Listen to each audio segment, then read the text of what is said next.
আসসালামু আলাইকুম প্রিয় শিক্ষার্থী বন্ধুরা। শেষ মুহূর্তে পরিণীতি কি পড়বা?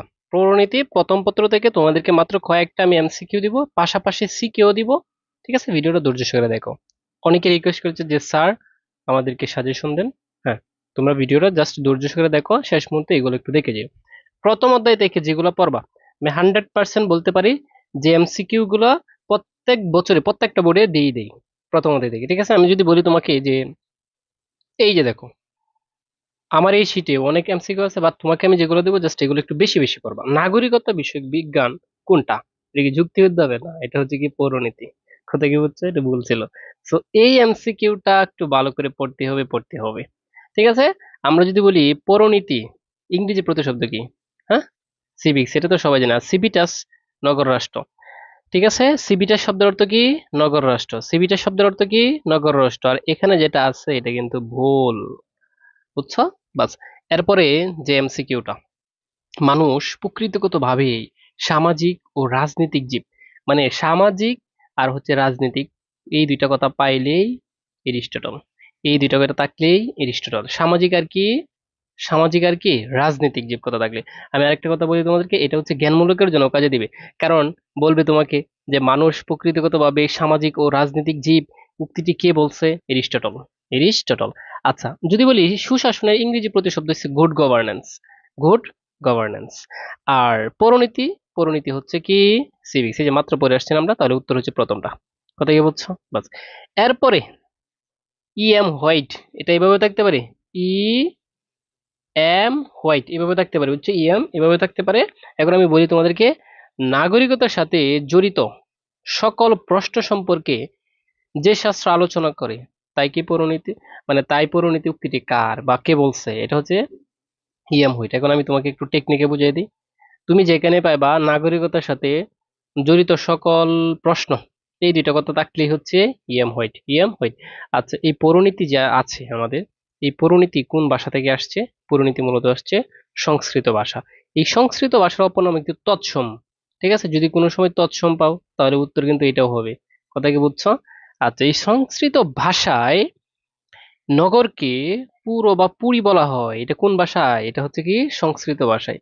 আচ্ছা, আমি যদি বলি আহ আজমল সাহেব, এটা এলাকার হবে, এলাকার মসজিদের সভাপতি হিসেবে দায়িত্ব পালন করেছে।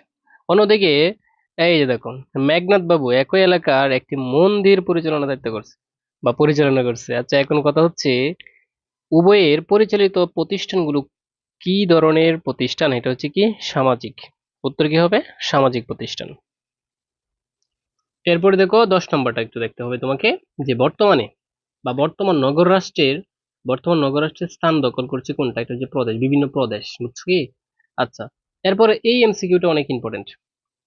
পৌরনীতি কোন বিজ্ঞানের শাখা?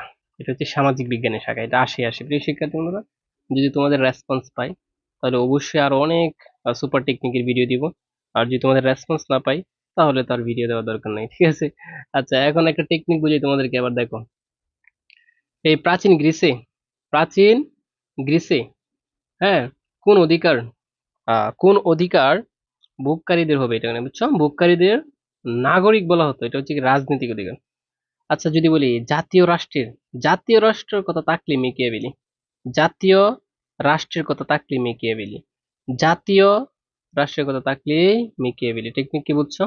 অটোমেটিক পারবে এগুলো।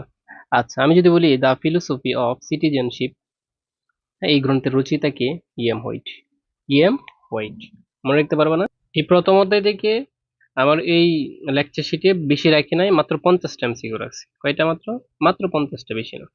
ঠিক আছে, এই যে দেখো 50 নং এমসিকিউটা আমি ইম্পর্টেন্ট বলবো। বিশ্বব্যাংক কত সালে প্রকাশনার মধ্য দিয়ে ই গভর্নেন্স অথবা গুড গভর্নেন্স সংগৃহীত করছে? এটা হচ্ছে 1994 সালে। এটা মনে রাখতে হবে।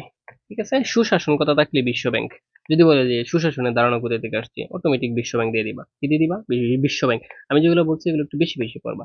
আমি যদি বলি যে সুশাসন পদ্ধতি দ্বারা কোনটি নির্দেশ করে? এটা হচ্ছে কি শাসনের প্রকৃতি। আচ্ছা, আর যদি সুশাসনের যে স্তম্ভ রয়েছে, কয়টা স্তম্ভ রয়েছে? 4টা। এটা বর্তমান সবাই অটোমেটিক পারবা। এই গভর্নেন্স হচ্ছে কি একটা গ্রিক শব্দ নাকি? অটোমেটিক এগুলো পারবা। ঠিক আছে, এই যে দেখো, হ্যাঁ, উৎপত্তিগত দিক থেকে কোন শব্দটি জাহাজ পরিচালনার সাথে সম্পর্কে? গুড গভর্নেন্স নাকি গভর্নেন্স? শুধু গভর্নেন্স। ঠিক আছে। আচ্ছা, সুশাসন এক ধরনের কি রাজনৈতিক ধারণা। সুশাসন এক ধরনের রাজনৈতিক ধারণা। বাস, আর পড়ার দরকার নেই এই পৃষ্ঠা থেকে। এরপর আমি যদি বলি বৈশ্বিক, এটা আমি একটু সংগঠন কোনটা? এটা হচ্ছে জাতিসংঘ। মানে এটা হচ্ছে পুরো বিশ্বব্যাপী। জাতিসংঘ সর্বপ্রথম 51টা দেশ নিয়ে শুরু করছিল। এরপরে বর্তমানে এখন আছে প্রায় 195টি,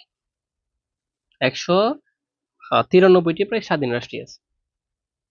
পৌরনীতি সম্পর্কে যদি তোমার কোনো কিছু আসে, যেমন পৌরনীতি বিষয়ের নতুন নাম কি হতে পারে? এটা হচ্ছে কি পৌরনীতি ও সুশাসন। পৌরনীতি ও কি সুশাসন। আচ্ছা, জাতি রাষ্ট্রের আয়তনে কেমন?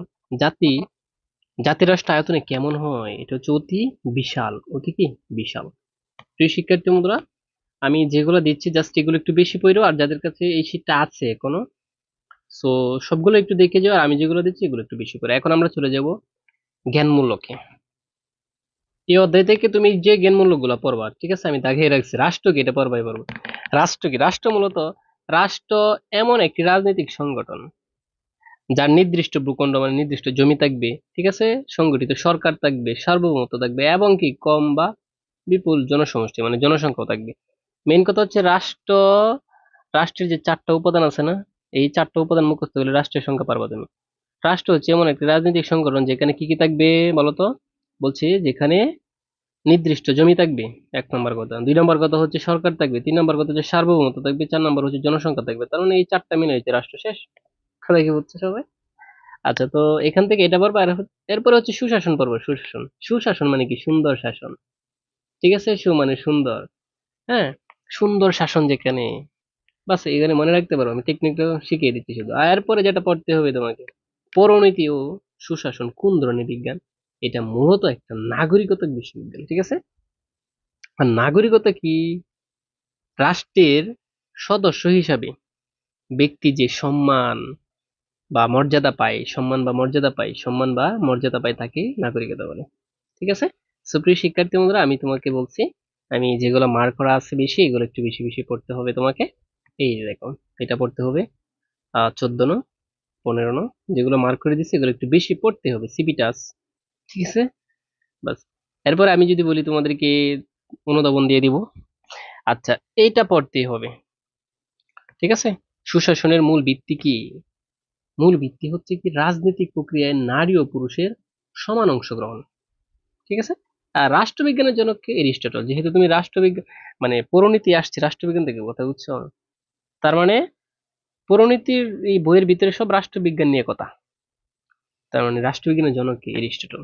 এখন আমি তোমাদেরকে কিছু অনুধাবন দেব, উত্তর সহ সবগুলো দিয়ে দিচ্ছি। আর আমি কি বলবো, যারা ফেসবুক থেকে দেখতেছো বা টিকটক থেকে দেখতেছো, চ্যানেল থেকে দেখতেছো, ফেসবুক থেকে যারা দেখতেছো, সর্বোচ্চ যদি শেয়ার করতে পারো বিভিন্ন গ্রুপে, 100টি শেয়ার যে করতে পারবা তাকে আমার এই পিডিএফ একদম ফ্রি দিয়ে দিব। ঠিক আছে। প্রুফ দেখাইতে হবে আমাকে, স্ক্রিনশট। শুধু মেসেঞ্জারে মেসেজ করলে হবে না, বিভিন্ন গ্রুপে 100 শেয়ার যদি করতে পারো তাহলে নিতে পারবা। ঠিক আছে। যাই হোক, এখন আর যারা নিতে যাচ্ছ, মাত্র এই পিডিএফটা, পরিণীতি প্রথম আর দ্বিতীয়, পরিণীতি প্রথম পত্র আর কি দ্বিতীয় পত্র, মাত্র 50 টাকায় নিতে পারবে। যাও, অফার দিয়ে দিলাম। পরিণীতি প্রথম আর দ্বিতীয় পত্র আজকের জন্য 50 টাকায় নিতে পারবা। ঠিক আছে। আচ্ছা, যাই হোক, এখন আমরা কথা বলি যে এই জ্ঞানমূলকটা শেষ। অনুধাবন কোনটা পড়তে হবে তোমার? পরিণীতি বলতে কি বোঝায়? এটা আসবেই আসবে, যে কোনো বোর্ডে আসবে, 100% গ্যারেন্টি দিচ্ছি। এই যে অর্থ সহকারে এখানে আছে। জাতি বলতে কি বুঝো? এটা পড়বা। আমি যেগুলো দাগিয়ে রাখছি সেগুলো পড়তে হবে। এই যে আইনের শাসন, এরপরে হচ্ছে উম আরেকটা বলছি। এই যে দেখো, এই প্রশ্নটা 100% যে কোনো বোর্ডে আসবে। পরিণীতিকে পরিণীতিকে নাগরিকতা বিষয়ক বিজ্ঞান বলা হয় কেন? এটার কারণটা কি? ঠিক আছে। এই যে উত্তর সহ দেওয়া আছে। ঠিক আছে। প্রিয় শিক্ষার্থী বন্ধুরা, আরেকটা হচ্ছে এইটা তোমাকে পড়তে হবে 10 নং। এই ছিল তোমাদের এই ছিল তোমাদের 3 নং নিয়ে আহ মানে 3 পর্যন্ত। প্রথম দিলাম এমসিকিউ, পরে হচ্ছে জ্ঞানমূলক, এখন দিলাম অনুধাবন। প্রিয় শিক্ষার্থী বন্ধু, যদি তোমাদের রেসপন্স পাই তাহলে অবশ্যই, আর যারা ফ্রিতে নিতে যাচ্ছ আমি তো বলছি, যদি শেয়ার করতে পারো 100 তাহলে ফ্রিতে নিতে পারবা। আর যদি না পারো তাহলে 50 টাকা দিয়ে তোমাকে নিতে হবে। সো সাজেশন নেওয়ার জন্য আমাদের স্ক্রিনে দেওয়া নাম্বারে যোগাযোগ করতে পারো, অথবা আমি নাম্বার বলে দিচ্ছি 019, ঠিক আছে, আমি একটু এটা জুম করে নিচ্ছি, 019 96 49 50 87, ওই নাম্বারে হোয়াটসঅ্যাপ করে যে স্যার আজকে শুধু পরিণতি আমি নিতে চাই 50 টাকা দিয়ে। ঠিক আছে, দেখা হবে তোমাদের সাথে অন্য কোনো একটা ভিডিওতে।